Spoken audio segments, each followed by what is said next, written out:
If you've been listening to the Eat More Carbs podcast, you know that Riley and I are both in our running era. To make sure that we're properly fueled for training, we're using both carbohydrates and 2Before. 2Before is an all-natural pre-workout designed to enhance athletic performance through the benefits of New Zealand blackcurrant berries. Studies have shown these berries to increase vasodilation and prime the body to kickstart muscle recovery. These antioxidant-rich berries have a sweet and tangy flavor and will level up your performance and recovery. Use code Riley for 20% off 20 packs and multi-serve packs online at 2before.com. This is the Eat More Carbs podcast.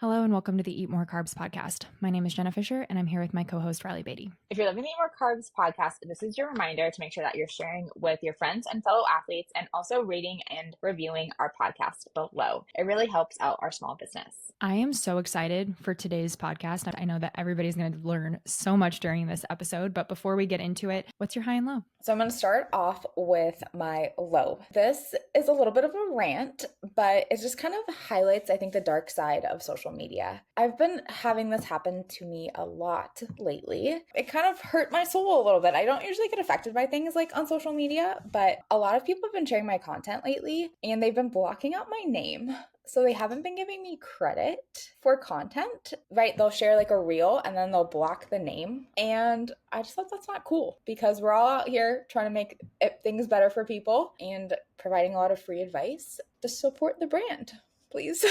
That would bother me too. When it comes to sharing other people's information, sharing other people's content, like it's service for service, right? When we have to think about it from that standpoint that like we should be crediting the original content creator if we're going to be sharing their content, because then it kind of almost looks like we're trying to pass it off as our own. Yeah. And like, if you want to use our content to like help, share your message, like that's totally fine. But, just give us a little shout out. I'm sorry. Not to start on a really negative note, but... Okay, well, let's flip the script. What's your high? All right, so my high is related to food. I know that this is shocking because we are dietitians. This is the Eat More Carbs podcast. I thought I would give an update on Charlie's feeding situation because she has started solids and she's actually doing really, really well with it. We started a little bit earlier. We started probably at 4.5 months. So, recommendations is like anywhere from 4 to 6 months, but she was really interested in food and she has had really good head control. So those are kind of like the two things that you look for when starting solids. But so far she has had oatmeal with peanut butter, which is amazing because I've been tracking and I was trying to introduce early to make sure that we don't have an allergy, which is amazing. She's done bananas, apples, broccoli, carrots, mashed potatoes. I was just like a potato, but we did some breast milk with it. And then she's also we've done like a little bit of vanilla ice cream because, gotta make it fun. The only thing she's not super excited about is carrots, but that's the only food that I used from like a baby food product. Everything else I like mashed myself. So I think maybe she's like a fresh food girly, but besides that, she's actually been doing really well with her solids. Wow, that's amazing. It's actually super fun. She like grabs the spoon, which I wasn't like expecting, especially, when we see videos online or you see like kids in movies, like you always see parents like, here's an airplane like coming through. But like she grabs the spoon from me and like puts it in her mouth and is like, I'm in charge here. I'm in charge of my fueling. And she's a really good like acceptance to a lot of different foods. That's fantastic. It's awesome that she's so accepting of it at such a young age. That makes fueling so fun. Yeah.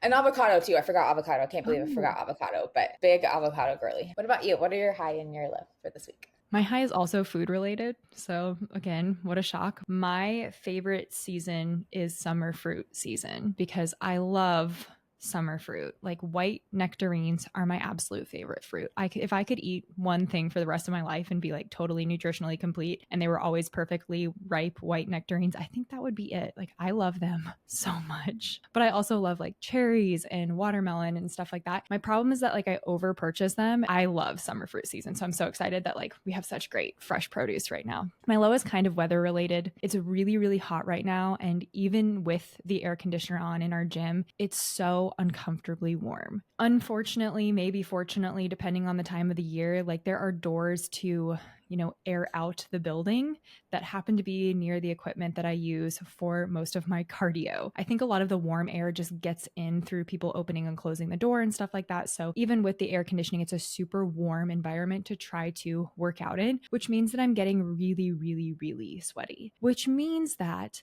my skin is breaking out really, really, really bad. And I think it's just from like such heavy amounts of sweating because it's so warm where I'm working out. So that's my low.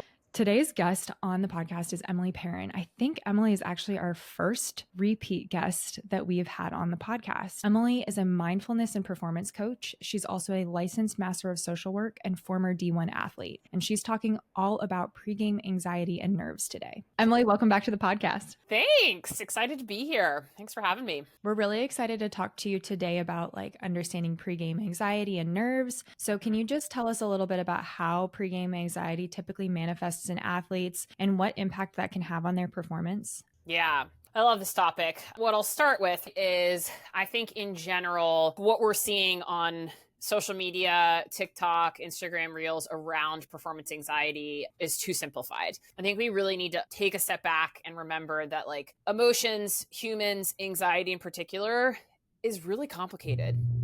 It's very individual. It's very nuanced. There are no two people that experience performance anxiety the same way. I think it would be really helpful to just kind of like talk about what that is, and then we can really get into, well, how does that manifest and how does that impact people? So essentially, anxiety of any level, and sometimes I even hesitate to use the term performance anxiety because this may be a hot take, right? We're already getting controversial and spicy, and we're not even like 2 minutes in. I don't know. I'm not convinced that performance anxiety is ever just about your performance. I'm really not. And we can get into why that is. But anxiety is an emotion. It is an emotion that comes from what we call the fear family. And fear and anxiety are really okay. They're a very normal part of life. They are needed.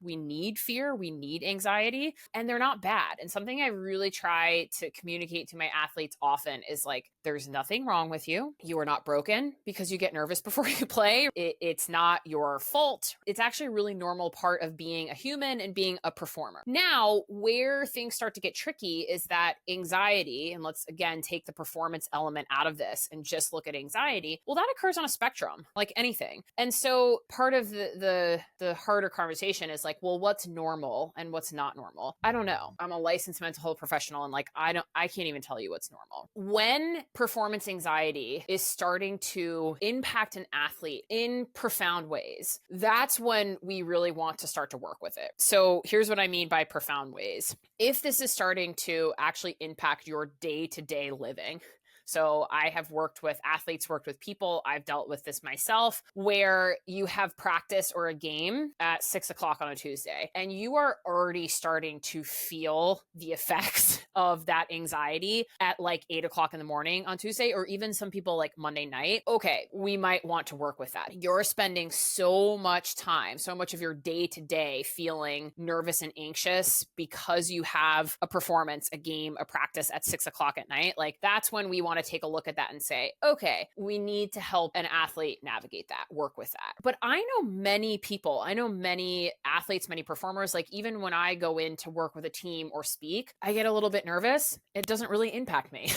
right? It doesn't really do anything to how I show up, how I actually engage with the team I'm working with, how I present. And so in that sense, like I'm also really convinced that like just because you have pre-performance anxiety doesn't mean you need to do anything about it.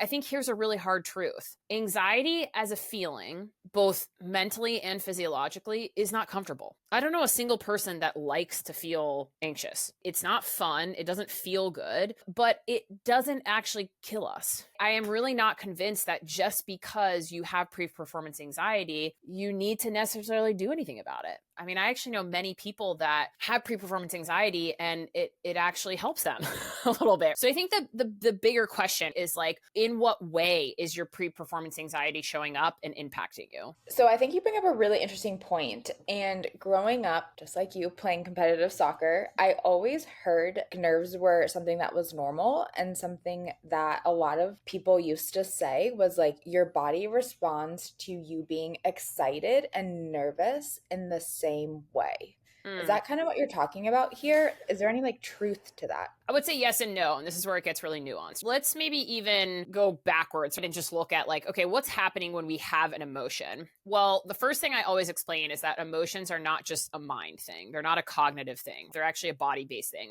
I mean, emotions start as a physiological process. They start in our nervous system. So how an emotion works is something, whether it's internal or external, is occurring, and the body physiologically responds within the nervous system. When it comes to anxiety, we're talking about what we would say as a more sympathetic nervous system state. There's parts of the brain that are involved, adrenaline and cortisol are involved, so that physiological reaction starts taking place. And then here's the thing with emotions that I think a lot of people are missing. Then we as humans make meaning around what we are feeling. And that meaning making comes from a couple different places. It comes from culture. I think this is a big area that people often forget about when talking about emotions. I mean, we actually know there's a great researcher, Lisa Feldman Barrett. I mean, we know that emotions are not the same across all cultures. So based on our culture, the culture that we grow up in, the family unit we grow up in, we will make meaning. That will influence how we make meaning of emotion. Also our lived experience. So everything we've been through up until that performance. So this is the other thing that is very nuanced. If we have an athlete that has had lived experience where every single time that athlete is coming to a practice or a game and they have just been berated by a coach, they have been shamed by their parents, they have received messages after every practice, every game that they are not worthy because of how they do or do not play, that is going to directly impact the performance anxiety that that athlete has moving forward. So again, this then gets to, and this is so aligned with a lot of the work that you guys do. Like, we can't just generically be prescribing things for people for performance anxiety. It just doesn't work that way. To get back to what you said, Riley, is like, okay, so our body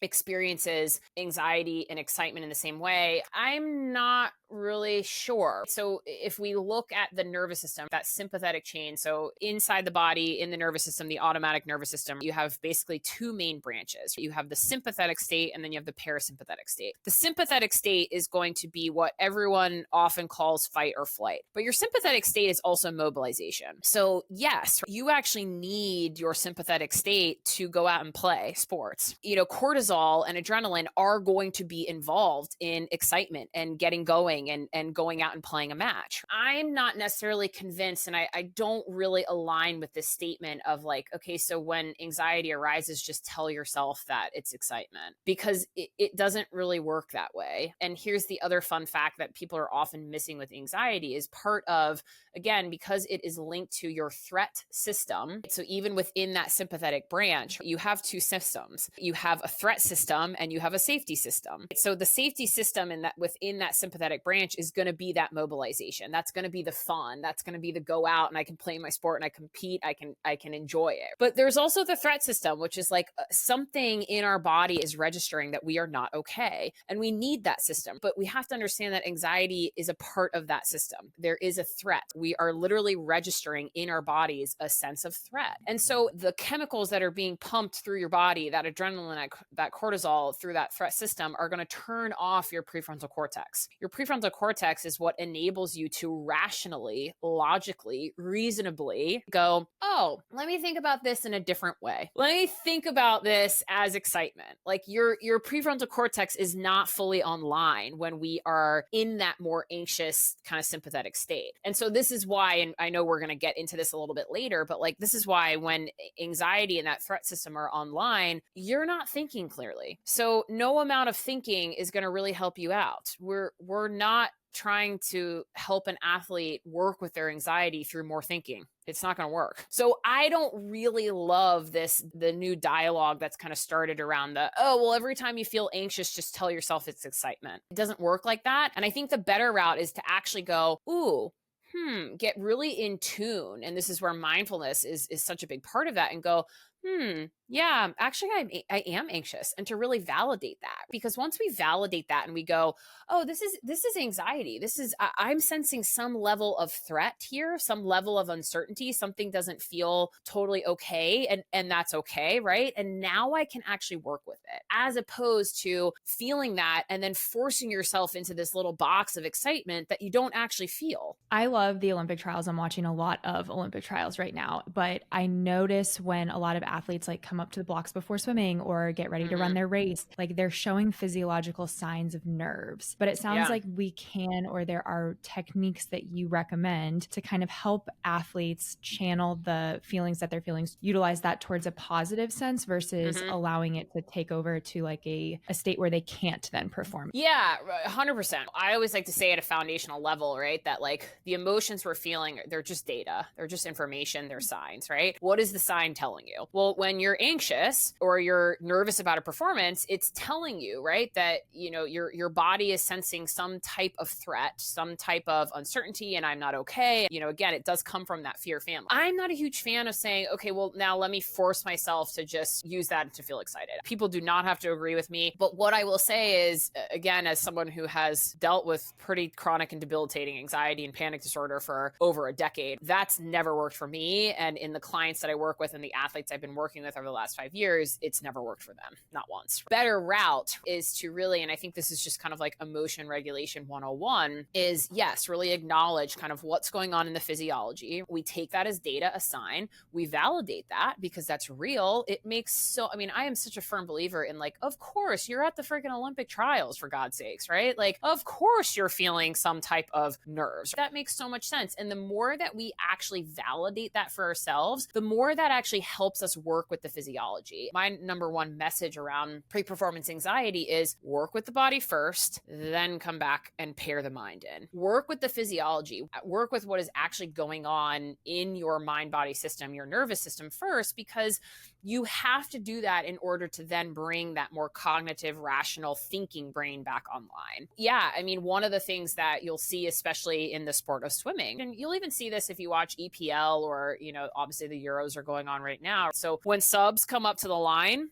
you'll see a lot of those guys kind of jump, tuck their knees up, right, a couple times. I love that stuff. It's all body-based stuff. I mean, this is the world of somatics. There's a couple kind of, if we're going to break this into categories, I think of them, I would say a breath-based category, because that is body-based, right? When you're working with the breath, you're working with the body. Body-based category, so actually working with the feeling of the body. A movement-based, and then co-regulation is another one. I mean, I think so many people forget, and there's just this massive wave right now of just nervous system fad and self-regulation. But I think what we really forget is that people, other people, our teammates, our loved ones can be so helpful in navigating emotion, in navigating performance anxiety. I mean, I think one of the coolest ways in this work that I've seen people really start to kind of navigate and work with their anxiety is using other people, going and grabbing a teammate and passing, or going and grabbing a teammate and doing a walk or like a lap around the field before they get started for warm up. Other people can be so helpful in regulating our emotions, and particularly anxiety. So we can't forget about that. And within that, this is where I think it gets really nuanced, and really this is why I don't ever give this kind of like cookie cutter approach of like, oh, yep, this is what you do with pre-performance anxiety. I think it's a formula. It's body first, then bring in the mind, and you can work with the body in a couple different ways. And your job is to really find what resonates and what lands with you.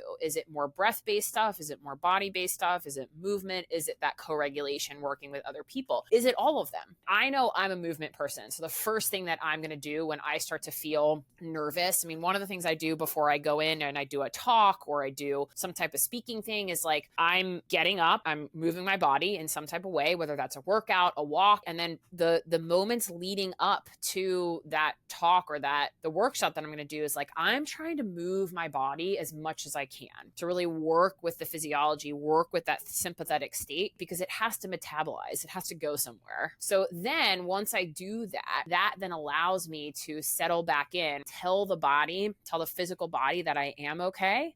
mean, here's the other piece about the nervous system is that your nervous system, especially when we go into that kind of threat detection system, it does not know the difference between toast burning and the house is on fire. So your threat detection system does not know the difference between you're running from a lion, you're running from someone that's chasing you, and like, I'm just going out to play a match, right? I'm just going out to play another soccer game or another lacrosse game that I've done 100 times before. But again, this is where the complexity comes back in, because we also really have to remember that our nervous system, our mind is making sense of, going into a match based on, again, everything else we've been through. So this is where I come back to that example of like a kid who every single time that they've gone out and played a soccer match, they get off the field and their parents are screaming at them. That is going to influence how that athlete's mind body system is showing up and coming and actually responding. So yeah, I mean, I know we started talking about kind of the navigation piece, but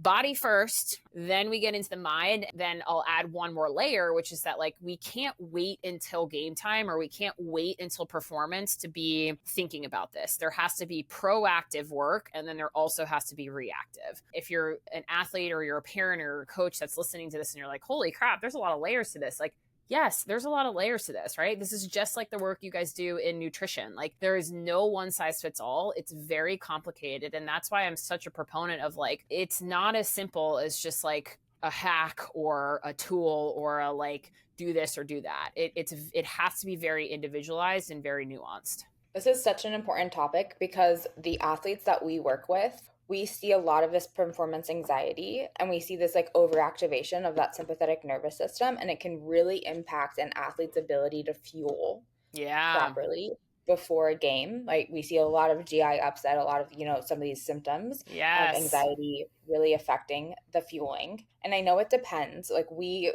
talk about this, I think, on every single episode, that we should name this podcast It Depends, because it's so individualized when it comes to nutrition. Yeah. Just like it's so individualized with the work that you do. But to kind of recap and kind of summarize this, if there's 3 steps, like 3 things that you want athletes to take away from this, maybe introduction to the work that you do, what would those 3 things be? Yeah, we're going to narrow it down to just like pre-performance anxiety. The first thing I'm always going to tell an athlete is work with the body first. That's just me.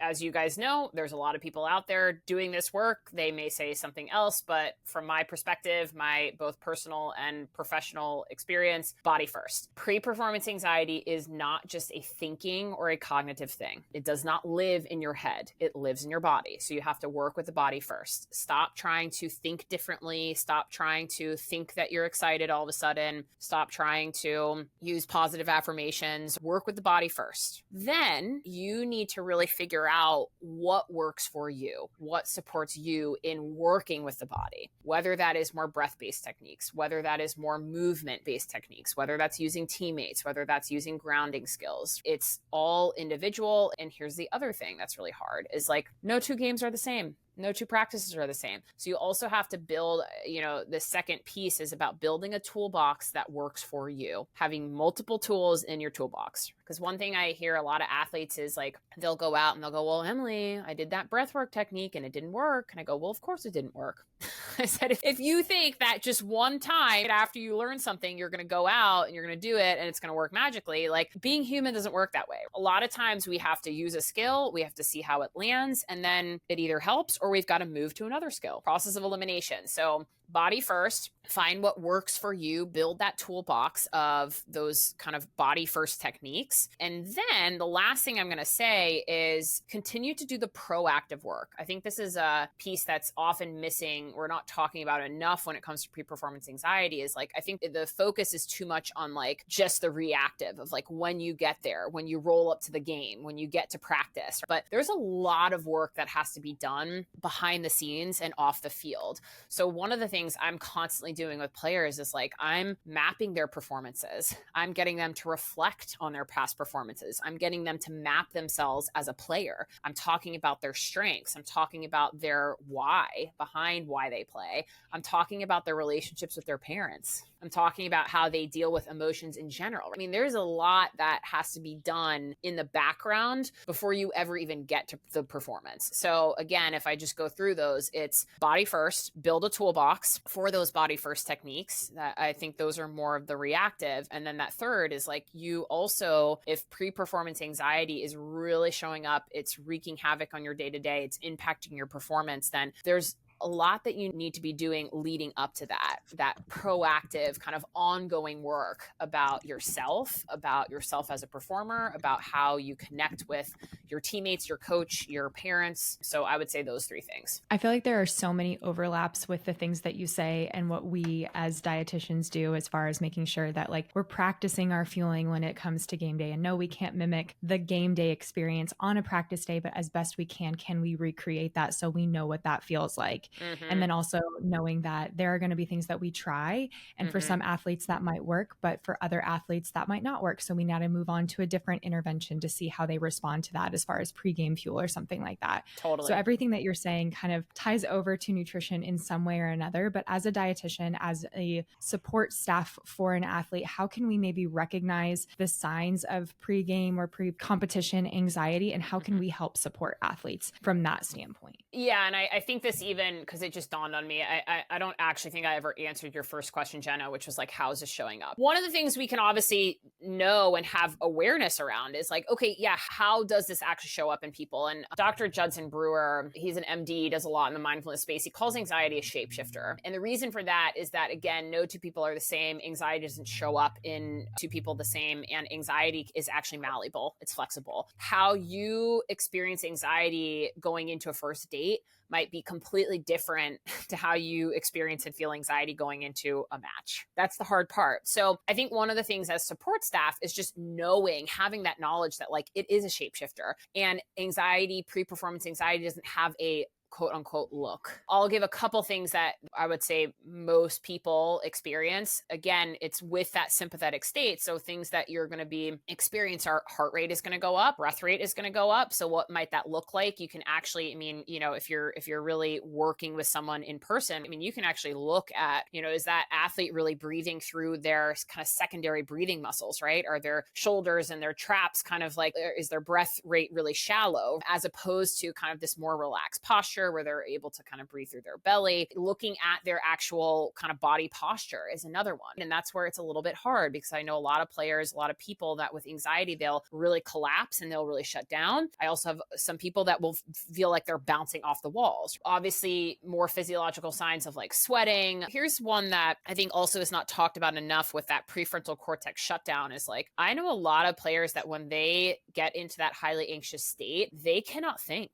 They cannot talk. Things are not coming clearly. They feel really scatterbrained. It actually looks like they're not paying attention. It's actually not that. They're so anxious that, again, that prefrontal cortex is kind of shut down, that like they're not processing. Just being able to kind of know that it is a shapeshifter. There's a lot of things that you can be looking out for. It is helpful, having that awareness. I think also the second piece of this is going to be continue to validate. I think the response that we give as support staff is really important. More often than not, when somebody says, I'm really anxious, culturally, societally, and in sport culture, the response that most athletes are getting is, don't be nervous. You got it. No big deal. You got nothing to be nervous about.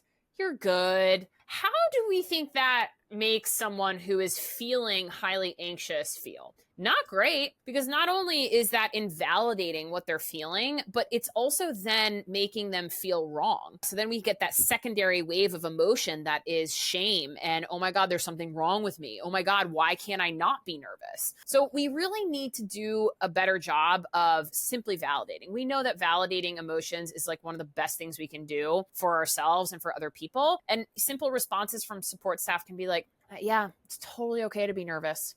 I hear you. I'm sorry that you're nervous. I know what it's like to feel nervous. It's not fun. You know, just simple things like that that can let the athlete know that like, yeah, it's really okay, because it is okay. And then I think even, you know, you guys, because so much of this is actually really intertwined with that fueling piece, because so much of it is physiological, is just asking simple questions like, how can I support you? How can we work on this together? What do you feel like would be most helpful right now? And a lot of times, again, this is a little bit tricky, because when we're in that highly anxious state, again, we have to remember that the prefrontal cortex is not fully online. So it can be really hard for the athlete to actually give give you what would be helpful. So then as support staff, keep it simple, give 1 or 2 options. This is where I'm a huge fan of like, either I can just sit next to you, or I can go get you a drink of water. 2 things, 2 options. And again, I'm kind of playing around with this because I don't really know what context or environment we're talking about, but like keep it really simple and just like throw something out there that maybe you feel like would be helpful. Because a lot of times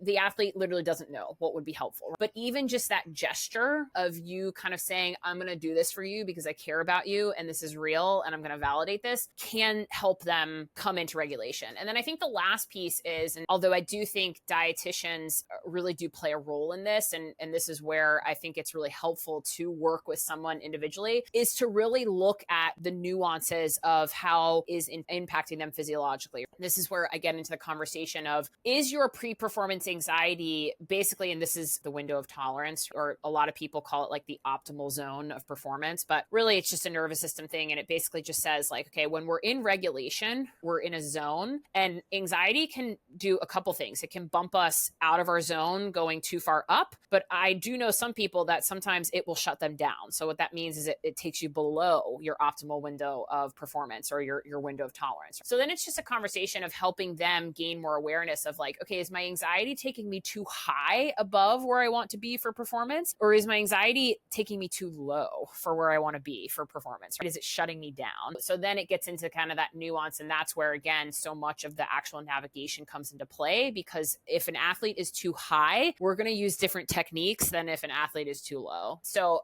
again, I think if we go back, it's for these kind of support staff people, it's really having more awareness around anxiety, how it shows up. It is validating. It's really just being a present figure, not reinforcing the message that an athlete is wrong. It is support, like asking them how they want to be supported, keeping it really simple in terms of options. And then, again, that gets into more of that proactive work, which is like really helping them figure out how it's showing up and impacting them. Emily, this has been so good. I think there are so many pieces that you have just shared for athletes, for parents, for support staff about how we can navigate this time for athletes to help them perform their best. If people want to follow you or find you on social media to learn more about this, how can they do that? How can they do that? I'm very accessible. If you just type in my name, Emily Perrin, there's not many of me. So I think I'm Emily Perrin, LMSW is Instagram. Perrin Wellness and Performance.com is my website. I'm on Twitter, Emily L. Perrin. I've got a YouTube channel. I'm pretty accessible. Emily has also been on a previous episode of the Eat More Carbs podcast, so we're also going to link that one below if you want to listen to Emily speak again. We're definitely going to have her back on because obviously she's a wealth of knowledge and there are so many things that she can help us with. Thank you, Emily, so much for being on this episode. We so appreciate you being here and for sharing all that you have. If you have questions for Riley and I, you can find us on Instagram. We're at the Eat More Carbs podcast. You can find Riley on Instagram at riley.beatty.nutrition, and you can find me at jenna.fisher.nutrition. Thanks so much for listening. Please make sure you rate, subscribe, and review. And as always, remember to eat more carbs.